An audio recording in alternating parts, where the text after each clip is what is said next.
लंकापुरी पुण्यभूमी पवित्र, तिथे नांदतो ज्ञान राजा सुपात्र. तया ठविता महापुण्य राशी, नमस्कार माझा सद्गुरु ज्ञानेश्वरासी. नमो अनंताय शुद्धाय कूटस्थाय आत्मने नमः. प्रेमांबुधिविहाराय ज्ञानराजाय ते नमः. माधुर्यरसकल्लोला शिवशक्तिस्वरूपिणी, अमृतानुभवार्थाय वंदे ज्ञानेशनंदिनी.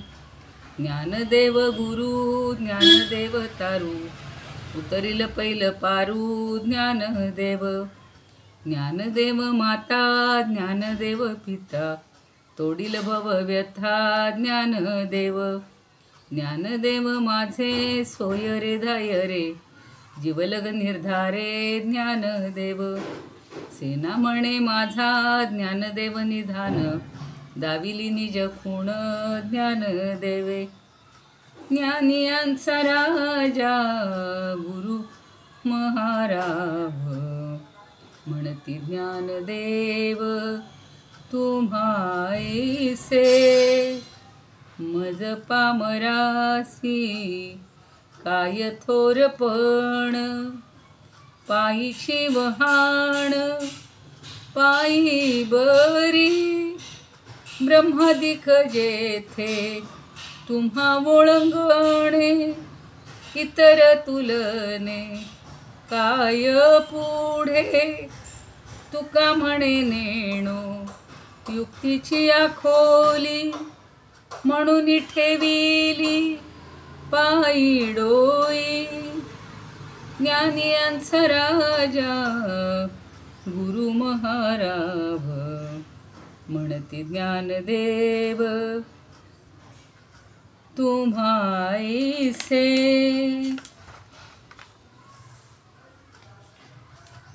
ओम नमो ज्ञानेश्वरा, करुणा करा दयाळा.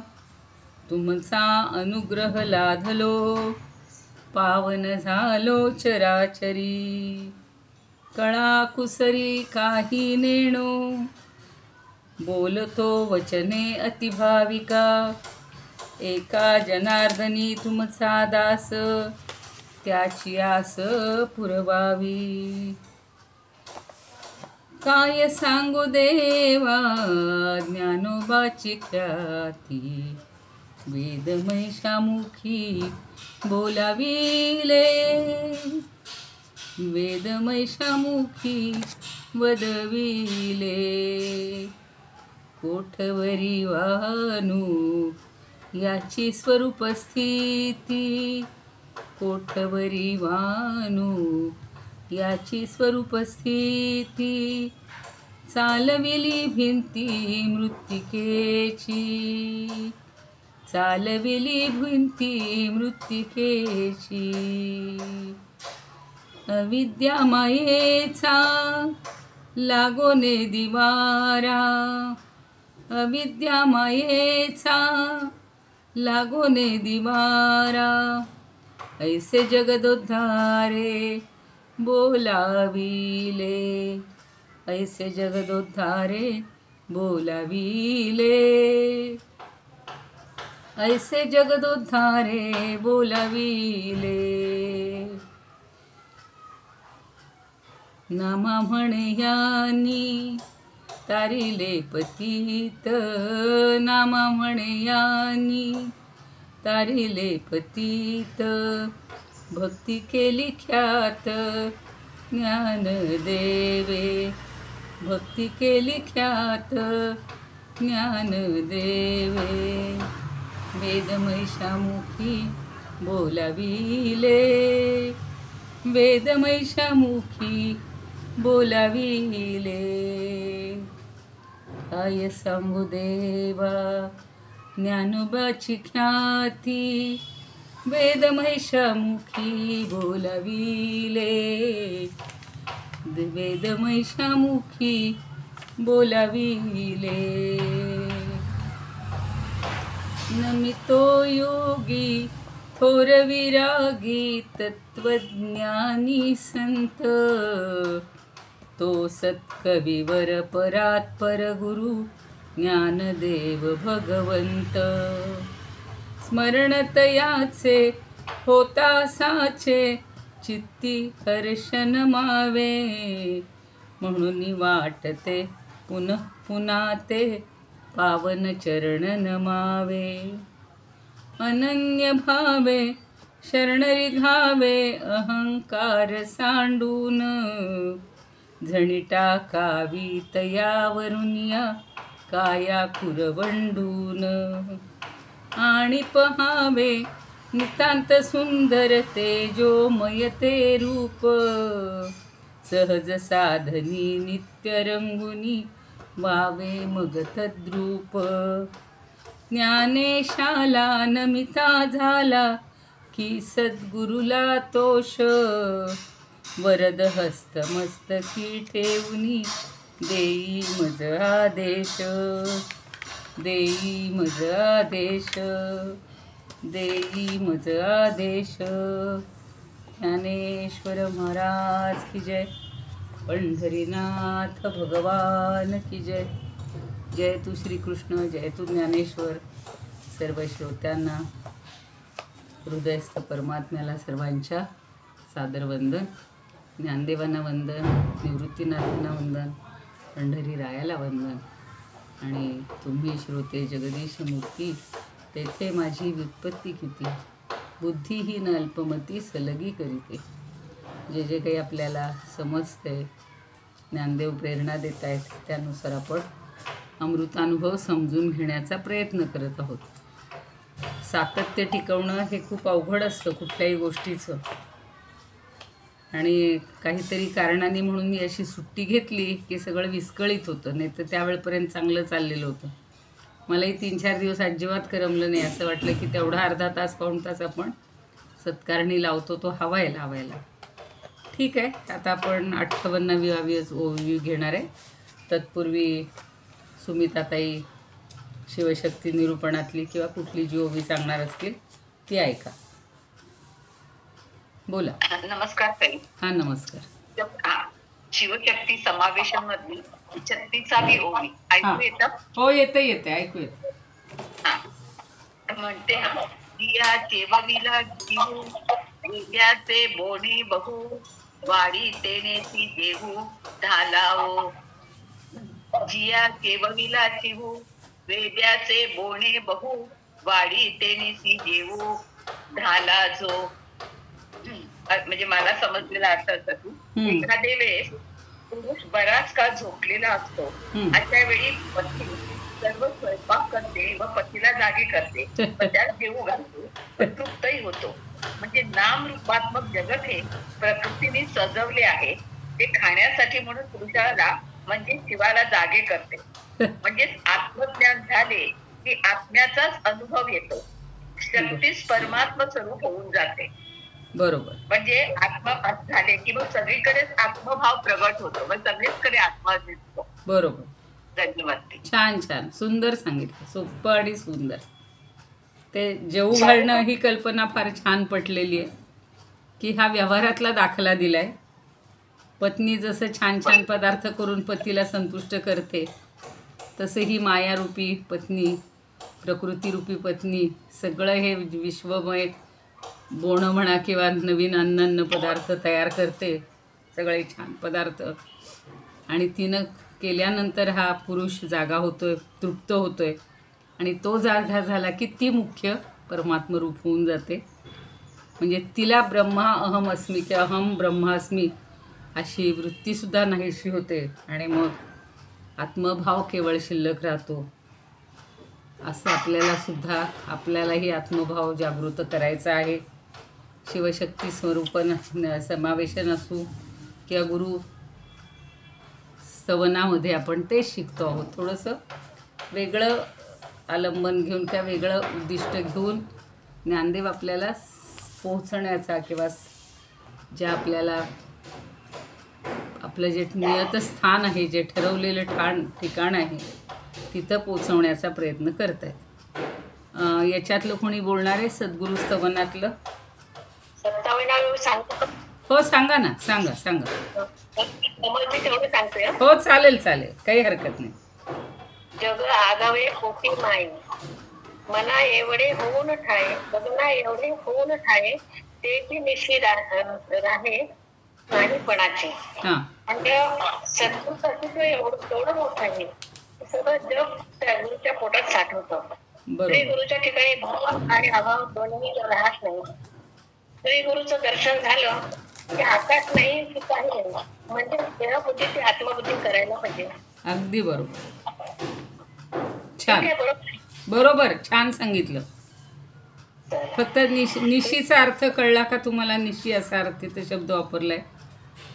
कुठे? निशी निशी निशी. हा, हा. निशी म्हणजे रात्र. रात्र. बरोबर. हा, निशी म्हणजे तर दिवस नाही रात्र नाही, हा. नाही हा शब्दच नाही त्याच्याजवळ. हो, आणि ती बरोबर द्वैताची रात्र संपते आणि आत्मानंदाची पहाट उजळून येते, असं त्याच्या मागचा अर्थ. छान सांग. कोण बोलल्या तुम्ही? नाव कळत नाही. हे माहूरकर प्रतिभा. माहूरकर प्रतिभाताई. हां, तुमचं तुम्ही ते हां इकडे दिसते नाव. दिसलं बरोबर. उद्यापासून नाहीये बरं का काही. का कुठे चालले? बरं काही हरकत नाही. बघू आता, माझाही उद्याचे दिवस होणार आहे. परवा दिवशीपासून 5-6 दिवस नाहीच होणार. तोपर्यंत त्यांना सगळ्यांना काहीतरी काम देऊन जायचंय. 19 किंवा 20 ला जाईल नाही मग. हा, चालेल. पण जर 19 चालेल काही हरकत नाही. सगळ्यांना थोडा प्रयत्न चालू आहे तुमच्यामुळे. हां तुमच्यामुळे माझा थोडा प्रयत्न चालू आहे म्हटलं. नाही, छान करताय, पण चांगला प्रयत्न आहे तो. प्रत्येकाने करावा अशी माझी इच्छा आहे खरं. ठीक आहे, आपण आता 58वी ओवी घेऊया. काल पाहिलेली आहे, पुन्हा आता प्रतिभाताईंनी छान समजावून दिलं थोडंसं, की खरं म्हणजे हे ब्रह्मांड, सगळं ब्रह्मांड आपल्या पोटात सामावून घेणारे हे सद्गुरू आहेत. म्हणजेच हे परमात्म तत्व आहे. आणि वरचं आकाशसुद्धा त्याच्या आकाशामध्ये सगळं सामावलं जातं आणि आकाशाला ते सामावून घेतं. असं त्यांनी गगना एवढे होऊन ठाये, त्याची निशीस आहे नाहीपणाची. आणि तो नाहीपणाची म्हणजे नाही असं जे वर्णन आहे, त्याची निशी म्हणजे रात्र, तो कधीच अनुभवत नाही, सहन करत नाही, किंवा आहे आणि नाही हे दोन्हीही त्याच्या ठिकाणी विलीन होऊन जातं. अशाच अर्थाची आता पुढची ओवी घ्यायची आपल्याला. त्यालाही त्यांनी छान उदाहरण दिलेलं आहे, दृष्टांत दिलेला आहे. वेगवेगळ्या दृष्टांतातून ह्या परमात्म्याचं तत्त्व कसं आहे हे आपल्याला पटवून देत आहेत आणि परमात्मा श्री गुरुच्या रूपात आपण पाहतो आहोत. आता बघा 58वी ओवी. का पूर्णते तरी आधारू, सिंधू जैसा दुर्भरू. कुणाचा तरी हे चालू आहे. प्रतिभाताई तुमचा बंद करा. हो करते. चुकून झालाय तो. हां ठीक आहे. का पूर्णते तरी आधारू, सिंधू जैसा दुर्भरू, तैसा विरुद्धे या पाहुणेरू याच्या घरी. आत्ताच त्या पहिल्या शिवशक्ती समावेशनमध्ये पत्नीनं आपल्या पतीचाच सगळा पाहुणचार कसा केला आहे, सगळ्या प्रकारची पक्वान्नं केलेली आहेत व्यवहारातली, तशी या सृष्टीतली पक्वान्नं तिनं त्याला करून घातलेली आहेत. सगळी विविधता, व्हरायटी केलेली आहे. तसं आता इथं म्हणतायत की तैसा विरुद्धे या पाहुणेरू याच्या घरी. पाहुणेरू म्हणजे पाहुणचार. बघूया आता याचा एक एक अर्थ बघूया. का पूर्णते तरी आधारू, सिंधू जैसा दुर्भरू, तैसा विरुद्धे या पाहुणेरू याच्या घरी. आता हा खरं पूर्ण आहे. आत्ताच सांगितलं ना की त्याच्याकडे काहीच कमतरता नाही आहे, सगळं पूर्णत्व आहे त्याच्या ठिकाणी. आणि पूर्णतेचा तो आधारू आहे, म्हणजे आधार आहे. सगळ्या गोष्टींचा तो आधार आहे. कसा आहे त्याचं छान उदाहरण दिलं आहे बघा त्यांनी. सिंधू जैसा दुर्भरू. सिंधू म्हणजे सागर, समुद्र. समुद्राचं उदाहरण दिलं आहे की समुद्र कसा आहे हो, दुर्भर. दुर्भर म्हणजे कधीच न भरणारा, भरण्यास कठीण आहे. तैसा विरुद्धे या पाहुणेरी. पण कधी कधी त्याचं वर्णन आपल्याला कसं आहे, दुर्भर शब्दाचे अर्थ कसे घ्यायचे, ते आपण एकदा नंतर समजून घेऊया. तैसा विरुद्धे या पाहुणेरू, तसा याच्या घरी विरुद्ध पाहुणेरू म्हणजे पाहुणचार होतो. याच्या घरी तैसा विरुद्धे या पाहुणेरू असा अन्वय येतेच. का जैसा दुर्भर सिंधू पूर्णते परी आधारू, तैसा याच्या घरी विरुद्ध पाहुणेरू असा अन्वय घ्यायचा. म्हणजे जसा हा समुद्र पूर्णतेला आधार आहे, म्हणजे पूर्ण होण्यासाठी आधार आहे, आणि अपूर्णतेलाही आधार आहे. आता हे जरा परस्पर विरुद्ध आहे. त्याप्रमाणे श्री गुरु परमात्म्याच्या ठिकाणी परस्पर विरुद्ध दिसणाऱ्या धर्मांचा पाहुणचार होतो किंवा पाहुणचार प्राप्त होतो. आता समुद्र हा पूर्णतेला पण आधार आहे आणि अपूर्णतेला पण आधार आहे. असं कसं हो परस्पर विरुद्ध वर्णन केलं असेल? पण त्याच्यामध्ये काहीतरी अर्थ भरलेला आहे. म्हणजे अस्तित्व असणाऱ्या गोष्टी पण आणि नस्तित्व म्हणजे अस्तित्व नसणाऱ्या गोष्टी पण, या दोन्ही विरुद्ध धर्मांचा या गुरुच्या घरी पाहुणचार होतो. आता गुरु म्हणजे परमात्मा, एवढं डोक्यात पक्क ठेवायचं. आता इथे समुद्राचं जे वर्णन केलेलं आहे ते जरा आपण समजून घेऊया. आता सगळ्यांना माहिती की समुद्रामध्ये काय होत असतं. समुद्राला जर पूर्ण म्हणावं म्हणजे तो पूर्ण भरलेला आहे, पूर्ण आहे, त्याला काही कमतरता नाही आहे.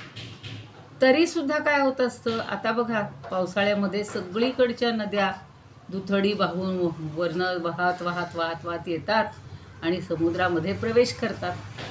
म्हणजे तो जर पूर्ण असता तर या नद्या नाल्यांचं ओढ्यांचं पाणी त्यानं कसं सामावून घेतलं असतं. याचा अर्थ तो पूर्ण नाही. बघा दोन अर्थ कसे घ्यायचे त्याचे ते. म्हणजे नद्यांना तो पोटात जागा देऊ शकतोय याचाच अर्थ तो पहिला अपूर्ण आहे असा अर्थ झाला की नाही. म्हणजे तो पूर्ण कधीच होत नाही, येईल त्याला सामावून घेत असतो. म्हणजेच तो दुर्भर आहे, तो भरत नाही, भरायला कठीण आहे. दुस म्हणजे कठीण, भर म्हणजे भरणे, म्हणजे तो भरायला कठीण आहे. मला आता एकदम एक ती कथा आठवली, पण आधी याचा अर्थ सांगते आणि मग सांगते सहज. बरं तो अपूर्ण म्हणावा. अपूर्ण म्हणावं तर काय आहे. आत्ता पावसाळ्यात नद्यांचं सगळीकडे पाणी भराभर त्याच्याकडे येत असतं म्हणून तो भरून जातो असं वाटेल आपल्याला. पण ज्या वेळेला ग्रीष्म ऋतू असतो, ग्रीष्म ऋतूमध्ये हा समुद्र भरलेलाच राहतो. तो कधी आटलेला दिसतो का हो? जशा नद्या आटलेल्या दिसतात, विहिरी आटतात, तळी आटतात, तसा हा समुद्र कधीही आटत नाही. म्हणजे दुसऱ्यांनी त्याच्यामध्ये पाणी घातलं तरी तो त्यात भरून घेतो आणि नाही घातलं तरी तो अपूर्ण नसतो. म्हणजे तो पूर्ण पण आहे आणि अपूर्ण पण आहे. म्हणजे त्याच्या ठिकाणी पूर्णता आणि अपूर्णता या दोन्ही गोष्टी आहेत. तसा हा सद्गुरू आहे. तसा सद्गुरू काय करतो तर सद्गुरूकडे अनेकत्व पण आहे, एकत्व पण आहे. आपण सारखं पाहिलेलं आहे की तो एकलेपण सोडत नाही, तरी द्वैतही स्वीकारतो, शिष्याबरोबर द्वैतही स्वीकारतो किंवा अनेकत्व स्वीकारतो. तो सत पण आहे आणि असत पण आहे. म्हणून सदसत त्याच्या पलीकडचा, सत आणि असतच्या पलीकडचा असंही त्याला म्हटलं जातं. या विरुद्ध धर्मांना श्री गुरूंच्या ठिकाणी काय होतो, पाहुणचार आहे. म्हणजे सत्य गोष्टीलाही तो स्वीकारतोय, असत्य गोष्टीलाही स्वीकारतोय आणि त्यांचा पाहुणचार करतोय. म्हणजेच हे धर्म जरी परस्पर विरुद्ध असले तरी हे दोन्ही श्री गुरूंच्याच ठिकाणी कल्पिलेले आहेत. परमात्म्याच्या ठिकाणी का तर आपल्याला आपण दोन्ही प्रकारे म्हणतो की हा परमात्मा या सगळ्या सृष्टीमध्ये नटून राहिलेला आहे, भरून राहिलेला आहे. पण परमात्मा काय म्हणतो की माझ्या ठिकाणी ते सगळे आहेत, मी त्यांच्या ठिकाणी नाही. भगवद्गीतेत असे म्हटलेले. मग हे परस्पर विरुद्ध आपल्याला लक्षात येत नाही, पण एवढंच लक्षात ठेवायचं की तो जणू काही पूर्ण आणि अपूर्णतेचा किंवा सत आणि असत्याचा पाहुणचार करत असतो. जसा समुद्र पूर्ण पण आहे आणि अपूर्ण पण आहे. नद्यांचं पाणी घेणारा म्हणून अपूर्ण आणि न घेणारा म्हणून पूर्ण. त्याला कधी गरज लागत नाही आहे तुम्ही माझ्यात थोडं आणून पाणी टाका, आता मला त्या म्हाताऱ्या आजीबाईंची गोष्ट आठवली. आता हे बोलता बोलता आठवली की तो बरोबर श्रावण महिना संपला, भाद्रपदही संपत आला आहे, म्हणजे संपेल, 15 दिवस होऊन गेले. पण त्या श्रावणामध्ये ज्या वेळेला प्रत्येक असा दुष्काळ पडलेला असतो आणि अवर्षणामुळं सगळे लोकांचे हाल होत असतात, की त्यावेळेला ते गावचा जो राजा आहे किंवा प्रमुख जो आहे तो काय सांगतो की आपल्या महादेवाचं जे मंदिर आहे ते प्रत्येकानं त्याचा गाभारा भरून टाकूया. कुणीतरी उपाय सांगितला गुरुजींनी की महादेवाला जर दुधाने पूर्ण भरून टाकलं तर आपल्याला भरपूर पाऊस पडेल. म्हणून तो सगळ्या गावात दवंडी पेटवली. सगळ्यांनी रोज म्हणजे त्या ज्या दिवशी ठरले त्या दिवशी, समजा काल सोमवार होता, सोमवारी सगळ्यांनी महादेवाचा गाभारा भरायचा. प्रत्येकाने हांडेच्या हांडे, घागरीच्या घागरी, कळशाच्या कळशा भरून दूध आणून आपल्या घरातलं जेवढं दुभतं होतं तेवढं सगळं आणून घातलं तरी त्याचा काही गाभारा भरायला तयार नाही. म्हणजेच तो अपूर्ण होता. बघा आता गंमत बघा, हांड्याने ओतलेलं दुधाने तो भरला नाही. पण एक म्हाताऱ्या आजीबाई होत्या, त्यांनी असं केलं की घरातली सगळी लहान मुलं, नातवंड, जेवढे म्हातारे सगळे आहेत त्यांना दूध दुभतं सगळं देऊन व्यवस्थित त्यांची तृप्ती करून त्यांना पूर्ण करून थोडंसं एवढं खुलभर दूध, म्हणजे एवढे गडू असतात बघा छोटेसे, आहे माझ्याकडं आत्ता असा मिळालेला. आम्ही आपलं ते महादेवाला जाताना आपण कधी तो नेतो, कधी लिटरनं दूध नेतो, पण खुलभर दूध. तर एवढीशी वाटीभर की एवढंसं छोटासा गडूभर ती आपली दूध उरलेलं घेते आणि जाते बरं का. सगळे हसायला लागतात म्हातारीला, काय म्हातारबाई घेऊन आल्या, एवढंसं खुलभर दूध घेऊन आल्या म्हणतात. पण तिनं जे भावानं, प्रेम भावानं आणलेलं आहे, भक्ती भावानं आणलेलं आहे, घरच्यांची तृप्ती करून आणलेलं आहे. आणि ती म्हणते, देवा महादेवा, हे बघ, ही एवढी माझी खुलभर दुधानं तुझी हे पूर्ण भरू देत, तुझा हा गाभारा पूर्ण भरू देत आणि सगळ्या गावाला भरपूर पाणी मिळून, पाऊस मिळून, दूध सगळीकडे दूध दुभतं आणि सगळं अन्नधान्य भरपूर होऊ देत, असं म्हणून त्यानं डोळे मिटून त्या शंकराच्या ह्याच्यावर ओतलेलं आहे दूध. आणि तो गाभारा भरून वाहू लागायला लागला, भरून गेला.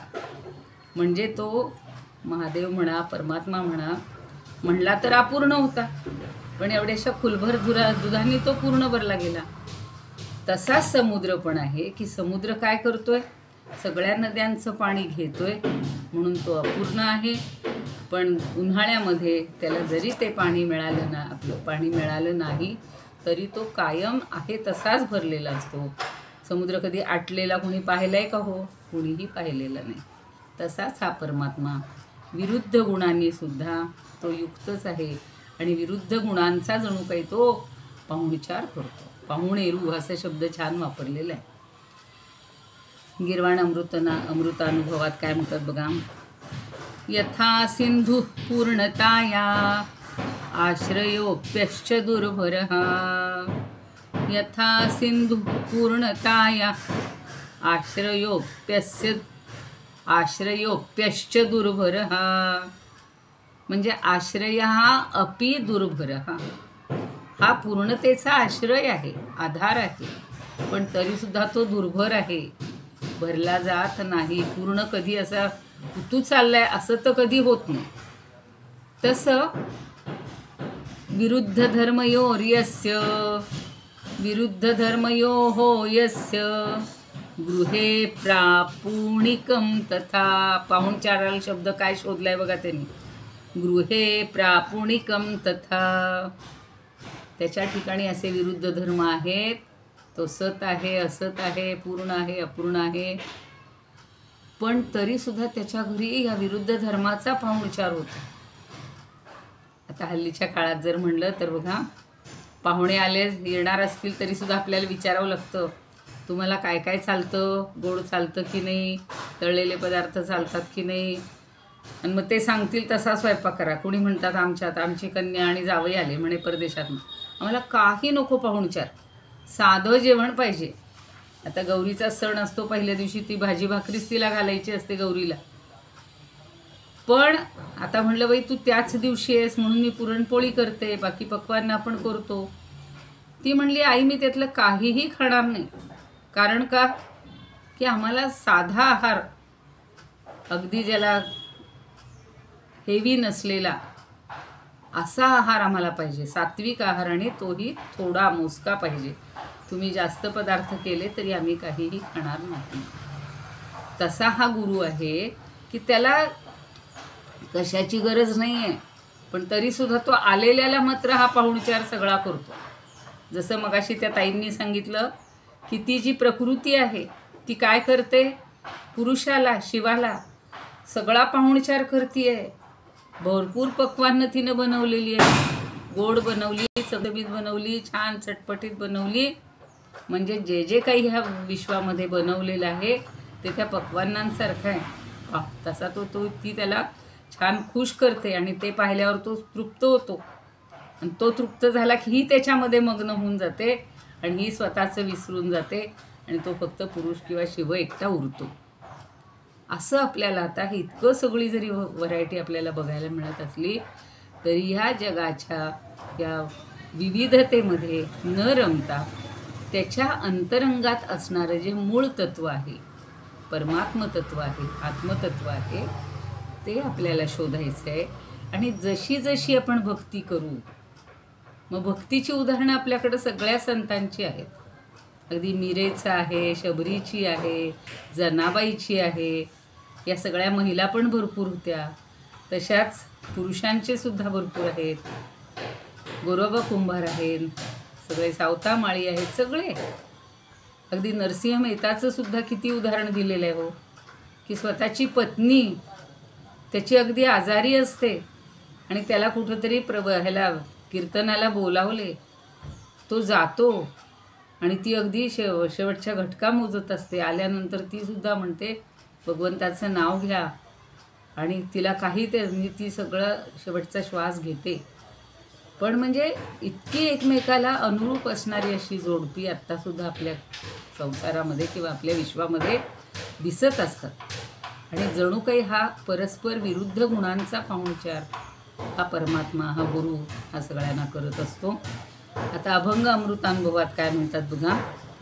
असोनी परिपूर्ण सिंधू तो दुर्भर, असोनी परिपूर्ण सिंधू तो दुर्भर, साठवी संभार नद्यांचाही, साठवी संभार नद्यांचाही, न मोडिता तैसे निज एकपण, न मोडिता तैसे निज एकपण, घेई सामावून जगासितो, घेई सामावून जगासितो, सत्य आणि मिथ्या ऐसे भासे द्वैत, सत्य आणि मिथ्या ऐसे भासे द्वैत, करी जो स्वागत दोघांचेही, करी जो स्वागत दोघांचेही. जे सत्य आहे, एकमेव तत्व आहे, त्याचं तो स्वागत करतोच आहे. पण हे जे सगळं त्या मायेनं निर्माण केलेलं आहे तिचंही तो स्वागत करतोय.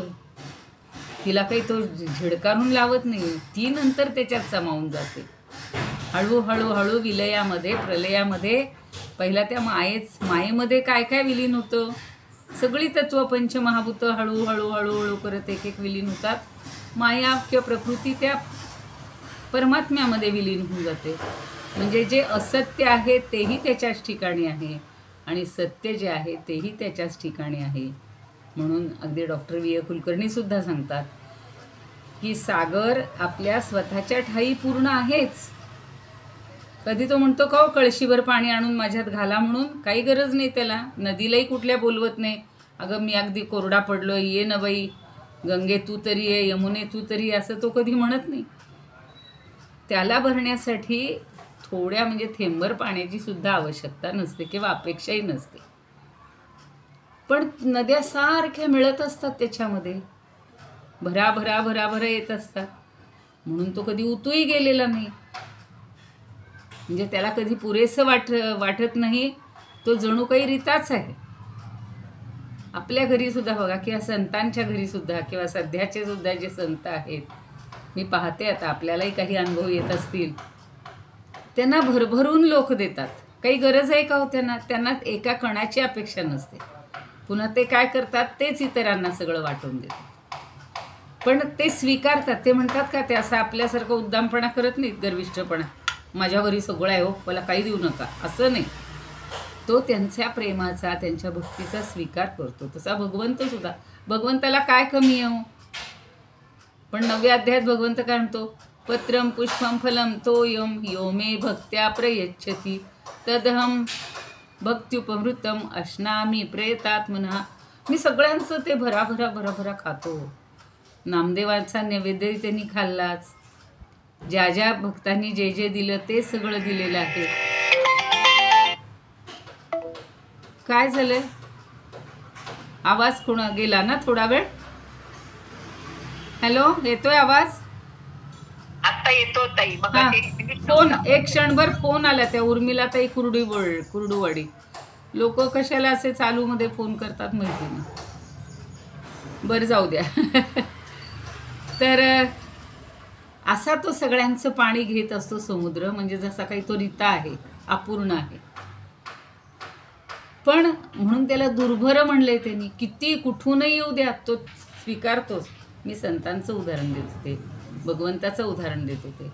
खरं म्हणजे भगवंताला काही कमी आहे का हो? तरी आपण काय म्हणतो, आता ती लहान मुलं तर, आम्ही लहान असताना ती नेहमी म्हणायची, देवा मला पास कर, मी तुला पेढे देईन. मग कोणी 6 देतील, कोणी 100 ग्रॅम देतील, कोणी 250 ग्रॅम देतील. आता बघा ना, आता सुद्धा देवाला काय म्हणतात, मी तुला अमका अमका मुकुट चढवीन, सोन्याचा मुकुट चढवीन, तुझ्या याच्यावर मंदिरावर एवढा मोठा कळस चढवीन, सोन्याचा कळस चढवीन. देवाला काय त्याची गरज आहे? कळसाची सोन्याची काही गरज नाही आहे. पण तरीसुद्धा तो त्यांचा पाहुणचार स्वीकारतो आणि तोही सगळ्यांना आपल्यातलं देत राहतो. कारण त्याला कशाचीच गरज नाही. पण कुणाच्या भक्तीचा अवमान करायचा नाही हे परमेश्वराला माहिती आहे, हे परमात्म्याला माहिती आहे. त्यामुळं एकाच वेळी निवृत्तीच्या, म्हणजे कुठलीही अपेक्षा न ठेवणारे जे भक्त आहेत तेही त्याला आवडतात. आपल्याला 4 प्रकारचे भक्त माहिती आहेत, आर्त, जिज्ञासू, अर्थार्थी आणि ज्ञानी. आर्तो जिज्ञासूर अर्थार्थी ज्ञानी च भरतर्षभ, हे 4 प्रकारचे भक्त त्याच्याकडे येतात. त्यांचा प्रत्येकाचा तो पाहुणचार करतो. जो व्याकुळ होऊन आलेला आहे, करुणेनं आलेला आहे की देवा मला काही नाही, 2 वेळचे म्हणजे 2 घास तरी मिळू देत, एका वेळेला तरी मिळू देत. तो त्याला तथास्तु म्हणतो. त्याला जसं म्हणतात ना, चोच दिली त्याला तो दाणा देतो. तसा अशाला आर्ततेनं आलेल्याला उपाशी न ठेवतो तो त्याला काहीतरी पुरवतो. दुसरा आहे जिज्ञासू, काहीतरी मला मिळवण्याची इच्छा करणारा, की मी एवढी देवाची भक्ती करतोय, मी 12-12 तास करतोय, एवढी महिनोन्महिने वर्षानुवर्ष करतोय, तर माझं सगळं स्थिरस्थावर होऊ द्यात, भरपूर सगळीकडे काय म्हणू आपण गडगंज मिळू देत, सगळीकडे सुखाचा अगदी पूर लोटू देत, असं म्हणत असतो. जिज्ञास आहे त्याला. आणि भगवंत कसा आहे त्यालाही त्याच्या इच्छा पूर्ण करतो. आता अर्थार्थीतच काय, तो अर्थच पाहिजे असतो नाही का. पहिली 5,000ची नोकरी नाही, नोकरी मिळू देत. 1,000ची मिळाली, 5,000ची मिळू देत. 5,000ची मिळाली, 10,000ची मिळू देत. आता 5 आणि 10,000 आलं तर कोणी विचारच नाही. हल्ली पॅकेज असतात 10 लाखाचं, 15 लाखाचं, 8 लाखाचं, 7 लाखाचं अर्थार्थी, आणि त्यांना त्या प्रकारची ती पॅकेजेस मिळत आहेत. पण भगवंताला कुठला भक्त आवडतो? ज्ञानीच भरतर्षभ, भरतश्रेष्ठा, भरतकुलोत्पन्ना, अर्जुना मला ज्ञानी भक्त जास्त आवडतो. कारण ज्ञानी भक्त माझी ही दोन्ही रूपं समजून घेतो. मी कसा आहे तो समजून घेतो. मी पूर्ण पण आहे, मी अपूर्ण पण आहे, मी सत पण आहे, मी असत पण आहे, मी सत्य आहे, मी मिथ्या आहे. कारण माझं जे मिथ्या रूप आहे ते सगळ्यांना दिसते. म्हणून आपण काय म्हणतो, चराचरात भगवंत पाहायचं आहे. आता कालचाच एक छोटासा किस्सा सांगते बरं का. आम्ही मनाचे श्लोक, एक छोटीशी ग्रुप आहे लहान, आधी 5 वर्षापासून 4 वर्षापासून ते 15 वर्षापर्यंतची मुलं तिथं हे काय म्हणू मनाचे श्लोक शिकायला येतात. इथं गोविंदनगर म्हणून आहे, तिथे कृष्ण मंदिर. मी म्हणलं होतं श्रावणात आपण हे पूर्ण करूया बरं का. आपण काय येतं हे कारणं आली, गौरी आले, गणपती आले, कोणाच्या परीक्षा, म्हणून ते लांबत राहिलं. 5 श्लोक राहिले होते. तर काल आम्ही ते 5 श्लोक पूर्ण केले शेवटचे, 200 ते 205. आणि ते पूर्ण केल्यानंतर ती मुलं इतकी खुश झाली, पण त्यांना हळहळ वाटायला, ताई म्हणे, आजी म्हणे, आता उद्यापासून काय करायचं, आता 205 सगळे श्लोक शिकून झाले. नाही म्हणलं, अजून त्याचे काहींचे अर्थ राहिले असतील, हे ते तर मी तुम्हाला समजावून देईन. आणि रोज तुम्ही 5 श्लोक छान म्हणत राहा, कारण शेवटचा श्लोक सगळ्यांना माहिती आहे. मनाची शते ऐकता दोष जाती, मती मंद ते साधना योग्य होती. अहो, मतिमंद सुद्धा साधनेला योग्य होत आहेत. सगळी आपली जी काही दोष असतील ते सगळे नष्ट होत आहेत, आणि त्यांना त्याचा एक एक छोट्या मुलांना सुद्धा प्रत्यय येतो. असे ते खुश असतानाच ते बसले होते, 5-7 जणच होते काल, जास्तही नव्हते. पण एक छोटासा नाग किंवा साप बारीकशी अगदी त्या ठिकाणी प्रगट झाला आणि वळवळ वळवळ करत इकडं इकडे फिरायला लागला. तर म्हणलं, काय झालं रे, काय झालं? नाही म्हणे, इथे एक साप आलाय. मग म्हणलं, त्याला काहीही धक्का लावू नका. आपण जे म्हणतोय ना, प्रत्येकामध्ये भगवंत आहे. ते रोज त्यांना सांगत असते की रस्त्याने जाताना कुठलाही प्राणी दिसू, पक्षी दिसू, कुत्रा असो, मांजर असो, कुणालाही डिवचू नका, टोचू नका, मारू नका, हे आपण त्यांना सांगत असतो. तसं हा भगवंत सगळ्यामध्ये आहे. मग ते म्हणले, काय करायचं? म्हणलं, काही नाही, आता आपले शिकून झालेले आहेत, आपण त्यांना नमस्कार करूया. आणि कारण का, की शिवाला, मग अशी शिवाचीच कथा सांगितली की शिवाला रामाचं प्रेम आहे आणि रामाला शिवाची भक्ती करावी वाटते. म्हणजेच आपली रामाला उद्देशूनच हे सगळे मनाचे श्लोक जे समर्थांनी लिहिले.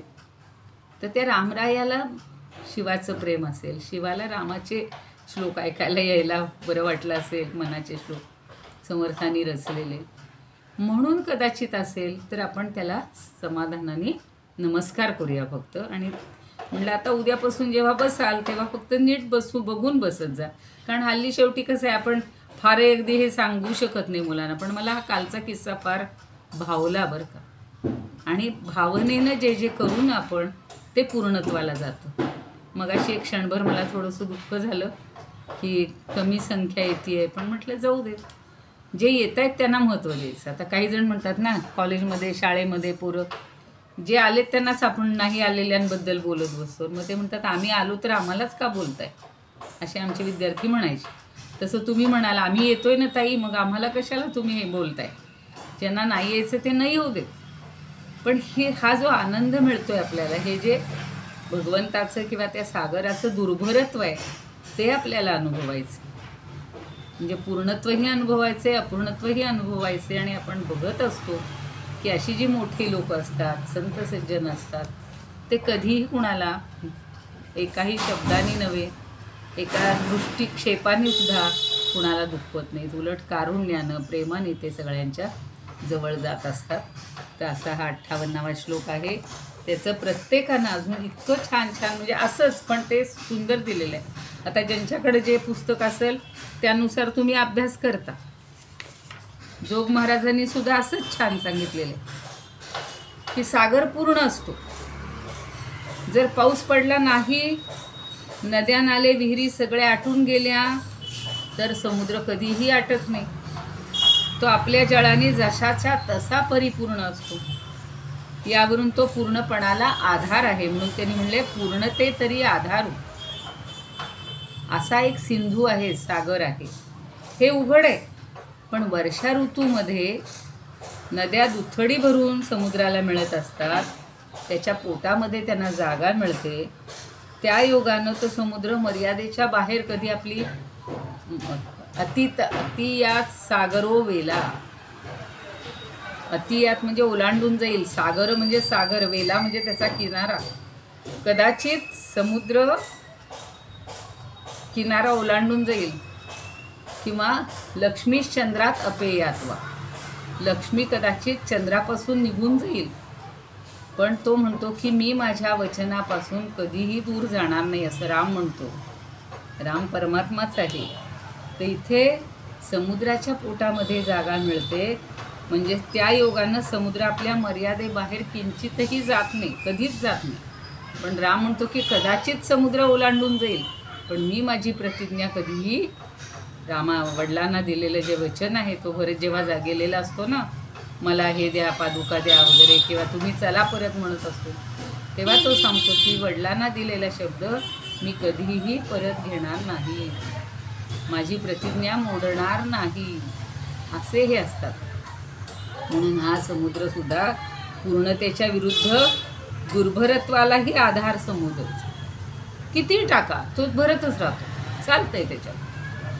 म्हणजे तो पूर्णत्व पण आहे आणि दुर्भरत्व हा त्याच्या विरुद्ध शब्द आहे, तर त्याचाही तो आश्रय आहे. तसं आमचं सच्चिदानंद रूप म्हणजे सद्गुरू आणि त्या विरुद्ध धर्मांना आधार आहेत, तेव्हा त्यांचा पाहुणेरू म्हणजे पाहुणचार करत असतात. असं सुंदर प्रत्येकानं समजावून दिलेलं आहे. त्या सद्गुरूंनाही वंदन करूया, त्या ज्ञानदेवांनाही वंदन करूया आणि आपल्यालाही असेच सद्गुरू समजू देत, हे परमात्म रूप समजू देत, अशी आपण भगवंताला प्रार्थना करूया. एक फक्त मानसीताईंचं सांगायचं राहिलं आहे, कारण त्यांची भाषा जरा मला आवडते.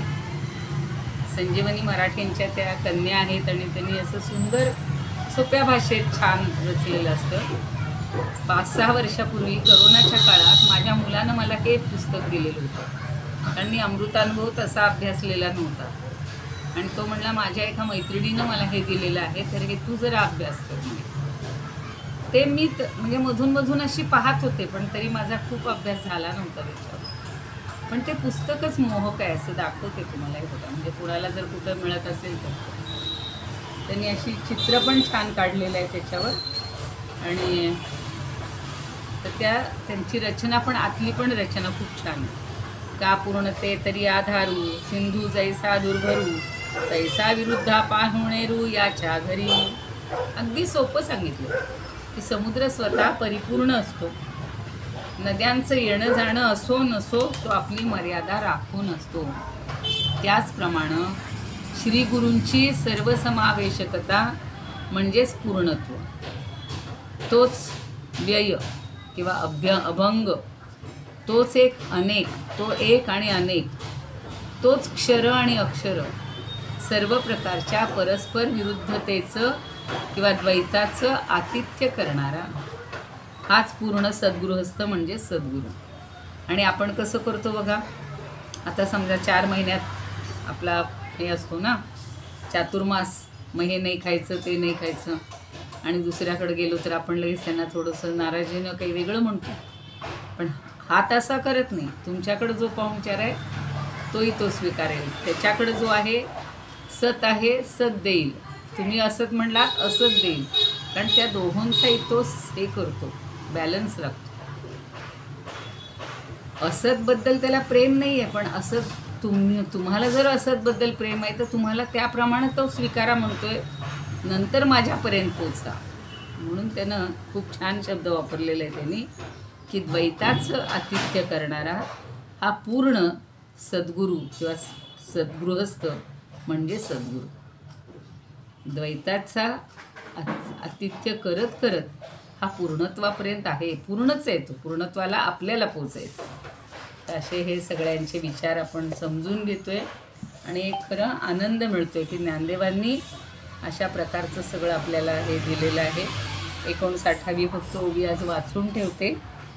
तसंच त्यांनी जसं समुद्राचं वर्णन केलं तसं आता पुढच्या ह्याच्यामध्ये तेजाचं, तेजात याते काही, तेजात माते काही, परस्परे निके नाही, परी सूर्याच्या ठाई सूर्याची असे.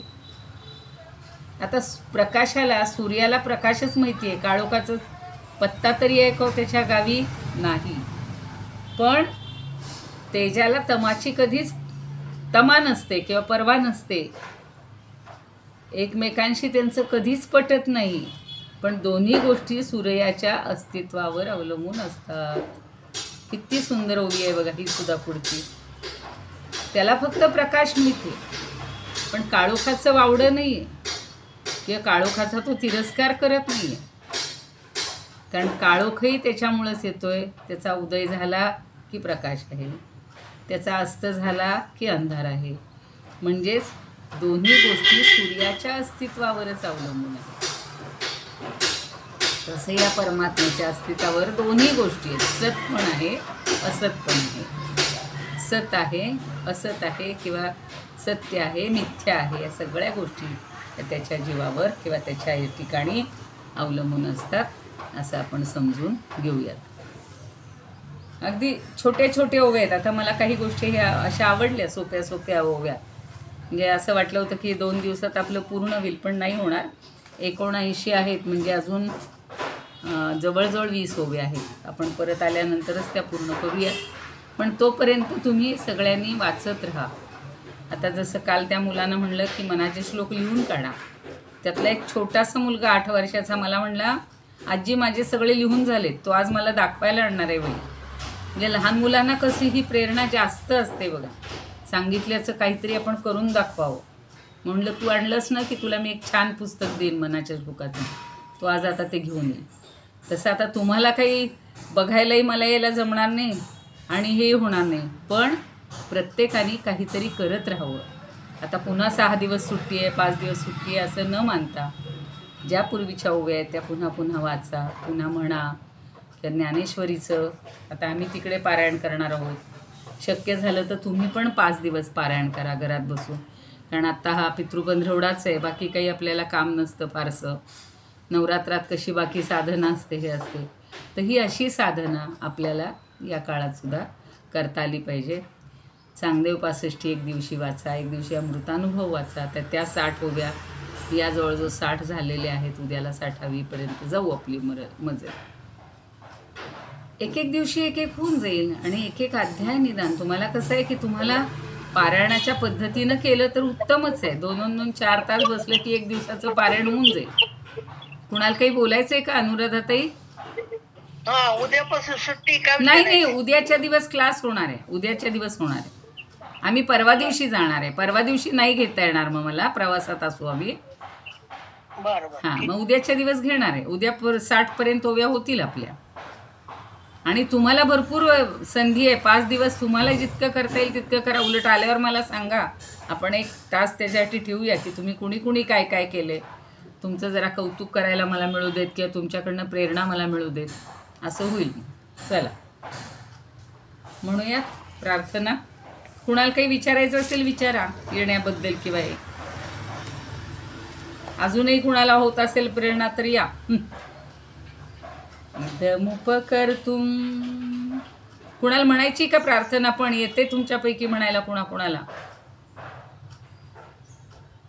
म्हणू का मॅडम मी? हो, म्हणा म्हणा म्हणा म्हणा. इदमुपकर्तुं भुवनमण्डलं समुदितमिव भास्करं सादरं वन्दे ज्ञानेश्वरम्. त्रिभुवनमाता भगवद्गीता लोकमङ्गला लोकविष्णुता लोकहितन्त्रयता ज्ञानेश्वरी विरचिता श्रीमहाप्राकृतदिनं सादरं वन्दे ज्ञानेश्वरम्. सादरं वन्दे ज्ञानेश्वरम्.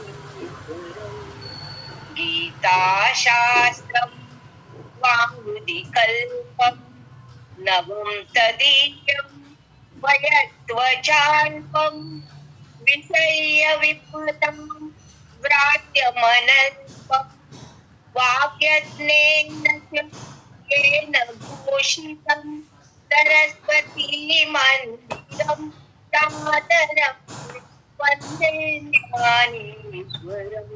सादरं वन्दे ज्ञानेश्वरम्.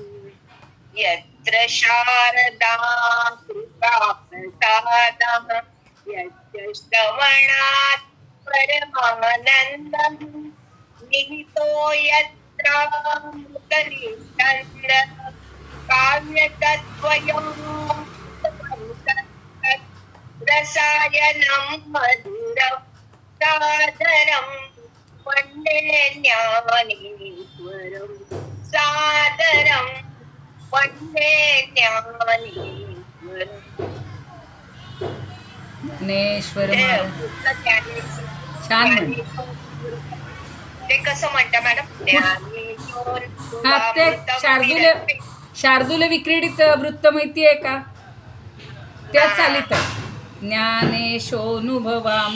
व्यरचयच ज्ञानेश्वरं पूजये ज्ञानेशेन निरूपिता सुमधुरं गीता नमो ज्ञानिने. म्हणा. ज्ञानेशात् ज्ञानेश्वरस्याद्भो ज्ञानेश्वरस्याद्भुतम्. ज्ञानेशे लघुते गुणत्रयो ज्ञानेश्वरं स्वभूती. बरोबर आहे. गुणगणो बरोबर आहे. छान, चांगलं म्हणलं. छान. सगळ्यांनी असं जर सामूहिक मध्ये म्हणलं तर किती छान वाटेल सांगा. आता प्रत्येकाला येत असेल कधीतरी अशी सामूहिक पण प्रार्थना म्हणूयात आपण. खूप सुंदर. तुम्ही छान म्हणताय. चांगलं. राजश्री ताईस ना. हो मॅडम. हां चला, छान म्हणली. ज्ञानेश्वर महाराज की जय. पंढरीनाथ भगवान की जय. जय तू श्रीकृष्ण, जय तू ज्ञानेश्वर.